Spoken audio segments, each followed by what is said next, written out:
6ാം ക്ലാസ്സിലെത്തിയിട്ടും മലയാളത്തിലും ഇംഗ്ലീഷിലും ലെറ്റേഴ്സ് പോലും അറിയാത്തൊരു കുട്ടി, പക്ഷെ നന്നായിട്ട് ചിത്രം വരയ്ക്കുമായിരുന്നു. വന്ന സമയത്ത് പഠിക്കാനേ താല്പര്യമില്ലാതിരുന്നൊരു കുട്ടി ഈ ഒരു കഴിവിനെ, അതായത് വരയ്ക്കാനുള്ള കഴിവിനെ പതുക്കെ പഠനമായിട്ട് കണക്ട് ചെയ്ത് കൊടുത്തപ്പം ചെറിയ ചെറിയ റിസൾട്ട് ഉണ്ടാവാൻ തുടങ്ങി. ഇവിടെ strength based multi sensory approach use ചെയ്ത് ഈ കുഞ്ഞിന്റെ സ്ട്രെങ്ത്തും ഇൻട്രസ്റ്റും ഡ്രോയിങ്ങിലായിരുന്നു, ലേണിങ്ങിലല്ല. അതുകൊണ്ട് തന്നെ ലേണിങ്ങിലേക്ക് കണക്ട് ചെയ്യാൻ നമുക്ക് ഡ്രോയിങ് ഉപയോഗിക്കാനായി.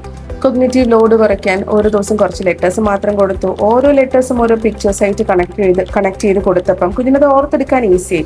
2 വീക്സ് കൊണ്ട് തന്നെ ലെറ്റർ റെക്കഗ്നിഷൻ മെച്ചപ്പെട്ടു, ലേണിംഗിലെ റെസിസ്റ്റൻസ് കുറഞ്ഞു, കോൺഫിഡൻസ് കൂടി. ഇതുപോലുള്ള ഒരുപാട് മാറ്റങ്ങൾ ഉണ്ടായത്. ഇത് സാധാരണ എല്ലാ കുട്ടികൾക്കും നമ്മൾ ഇംപ്ലിമെന്റ് ചെയ്യുന്ന രീതി ഈ ലേണിംഗ് ഗ്യാപ്പിൽ എല്ലാ കുട്ടികളിലും പോസിബിൾ ആവില്ല.